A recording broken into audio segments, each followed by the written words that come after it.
কারাগারগুলোতে যে ধরনের নির্যাতন হয়, যে ধরনের মানবাধিকার লঙ্ঘন হয়, এ ধরনের তথাকথিত কোনো গণতান্ত্রিক রাষ্ট্রে হয় না। তথাকথিত কোনো গণতান্ত্রিক রাষ্ট্রে এ ধরনের হয় না।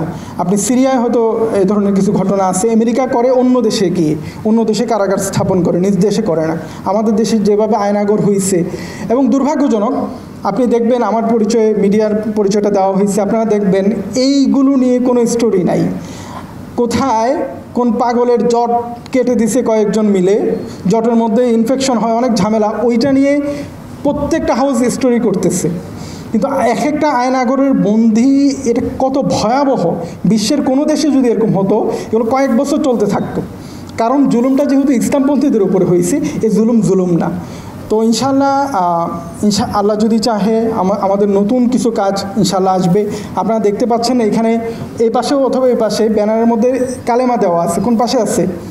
এই পাশে দেওয়া আছে।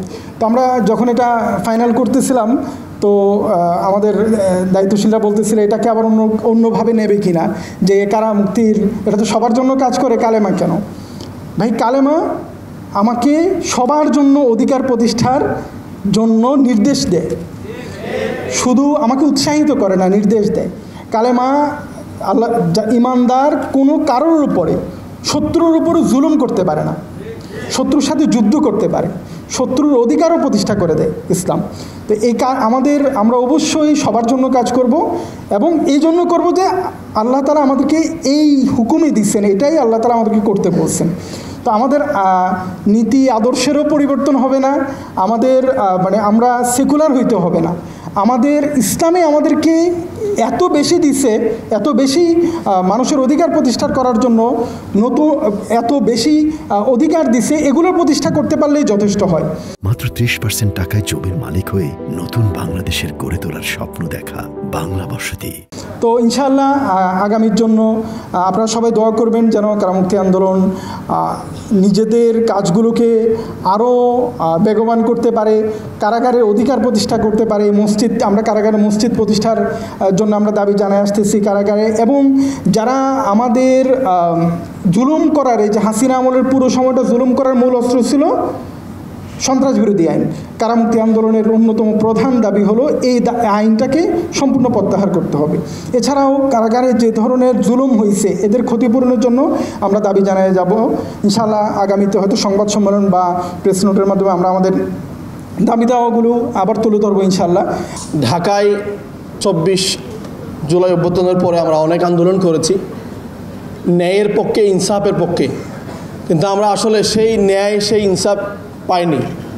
বিশেষ করে আমি যে কথাটি, আসলে এটা অনেক পুরাতন হয়ে গেছে যদিও বা, সেটা হলো যে সাজ্জাদুর রহমান উরফে রাখাল রাহাকে নিয়ে আমরা যে প্রতিবাদটা করেছিলাম, সেই প্রতিবাদের কোনো আমরা রাষ্ট্রের পক্ষ থেকে কোনো ধরনের ফিডব্যাক আমরা পাইনি। আমরা যেটা বলি যে ওয়ালিল্লাহি মুলকুস সামাওয়াতি ওয়াল আরদ, এই আসমান এবং জমিনের অধিপতি আল্লাহকে নিয়ে গালি দেওয়া হয়েছে, এবং মানবতার মুক্তির দূত, মানবতার মুক্তির দিশার মুহাম্মদ মুস্তাফা সাল্লাল্লাহু আলাইহি ওয়াসাল্লামের নামে কটাক্ষ করা হয়েছে, কিন্তু আমরা সেই বিচারগুলি এখনো পর্যন্ত পাইনি। তো সুতরাং এই বৈষম্যহীন কারামুক্তি আন্দোলন একটি ন্যায়ের পক্ষে, ইনসাফের পক্ষে, জুলমের বিপক্ষে সংগঠন।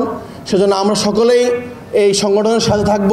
বিশেষ করে আমরা মাজলুমান যারা আছেন, কারাবন্দীদের জন্য আমরা আর্থিকভাবে বা আমরা শারীরিক যেভাবে করতে পারি সেই সহযোগিতা কামনা করে আমার বক্তব্য জ্ঞান শেষ করছি। আজকে যদি আপনাদের সামনে বলা হয় যে একটা মসজিদ নির্মাণ নিয়ে কাজ করা হবে, আপনারা আগ্রহী হবেন। যদি বলা হয় দিনের অন্যান্য কোনো বিষয় নিয়ে, সামাজিক কাজ অথবা বন্যা দুর্গতদেরকে নিয়ে কোনো কাজ করা হবে, আপনারা সকলে আগ্রহী হবেন এবং সেখানে টাকা দেওয়ার জন্য আপনারা সকলেই উদ্গ্রীব হয়ে যাবেন। ইসলামের যতগুলো শোভা আছে, যতগুলো শাখা আছে, সবগুলোর মতোই বন্দি মুক্তি এটাও একটা গুরুত্বপূর্ণ শোভা এবং শাখা, এবং এখানেও আল্লাহ রসুল সাল্লাল্লাহু আলাইহি ওয়াসাল্লাম কাজ করার জন্য মুসলিম উম্মাহকে পর্যাপ্ত পরিমাণে উৎসাহিত করেছেন। এই বিষয়টাই আমি আপনাদেরকে জানাতে চাই।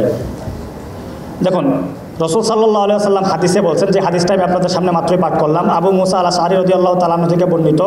রসুল সাল্লাল্লাহু আলাইহি ওয়াসাল্লাম 3টা ব্যাপারে উৎসাহ দিচ্ছেন এই হাদিসে। প্রথমত আতাইমুল জায়েল, ক্ষুধার্তকে খাবার খাওয়াও। একটা বন্দি, সে নিঃসন্দেহে ক্ষুধার্ত, কারাগারে সে পর্যাপ্ত খাবার পাচ্ছে না, মানুষের মৌলিক যে চাহিদা অন্ন, বস্ত্র, শিক্ষা, চিকিৎসা ও বাসস্থান, কারাগারের একজন নিরীহ কারাবন্দী যাকে মিথ্যা মামলায় ফাঁসানো হয়েছে তার সেই মৌলিক চাহিদা পূরণ হচ্ছে কি না সেই ব্যাপারে আমাদের অবশ্যই দেখা এবং আমাদের পর্যবেক্ষণ করাটা নৈতিক দায়িত্ব। সেই নৈতিক দায়িত্ব পালনে আমি কতটুকু তৎপর সেটা আপনার নৈতিকতাকে আপনি প্রশ্ন করুন। ওয়াউদুল মারিজ, অসুস্থ ব্যক্তিকে সেবা করা, তাকে দেখতে যাওয়া। একটা বন্দী যখন অসুস্থ হয় তখন তাকে আমি দেখতে পারছি কি না, অথবা তাকে সেবা শুশ্রূষার জন্য পর্যাপ্ত অর্থ আমরা ব্যবস্থা করতে পারছি কি না সেটা নিয়ে আপনি আপনার নৈতিকতাকে প্রশ্ন করুন। একই সাথে আল্লাহ রসুল সাল্লাল্লাহু আলাইহি ওয়াসাল্লাম বলতেছেন অফুকুল আনি আয়াল আসির, অর্থাৎ বন্দীকে তোমরা মুক্তি করো। এই যে বন্দী মুক্তির এই কথা, এই হাদিস আল্লাহ রসুল সাল্লাল্লাহু আলাইহি ওয়াসাল্লাম বিশেষ একটা ক্ষেত্রের জন্য বলেছেন। সেই ক্ষেত্রটা কি? যুদ্ধবন্দী। এখন বর্তমান সময়ের এই জাতীয়তাবাদ যুদ্ধকে অনেকটা রহিত করে দিছে, কিন্তু বন্দীকে মুক্তি করার ব্যাপারে যেই আল্লাহ রসুল সাল্লাল্লাহু আলাইহি ওয়াসাল্লামের এই উদাত্ত আহ্বান, এটা থেমে নেই। এটা বর্তমান সময়ে নিঃসন্দেহে যারা নিরীহ কারাবন্দী তাদের ক্ষেত্রেই প্রযোজ্য হবে। আমি আপনাদের সামনে ওমর বিন আব্দুল আজিজ রাহিমাহুল্লাহর একটা উক্তি আপনাদেরকে শোনাই, আপনারা খুব সুন্দর এই ব্যাপারটার মধ্য দিয়ে আপনাদের নৈতিক দায়িত্ব কী সেটা বুঝতে পারবেন। ওমর বিন আব্দুল আজিজ বলতেছেন যে তোমরা নিজেদেরকে তিনি যখন কনস্টান্টিনোপল লড়াইয়ে বা সেই যুদ্ধের ময়দানে যে মুসলিম যে বাহিনীরা বন্দী হয়েছিলেন তাদের ব্যাপারে তিনি তাদের কাছে একটা চিঠি লিখেছিলেন। সেই চিঠিতে তিনি নিজের অসহায়ত্ব প্রকাশ করে এবং মজলুম মুসলিম বন্দীদের ব্যাপারে আমাদের করণীয় কি সেটা ইজহার করে তিনি একটা জবানবন্দি দিয়েছেন। তিনি চিঠিতে লিখেছেন, তোমরা নিজেদেরকে বন্দী ভাবো অথচ তোমরা বন্দী নও।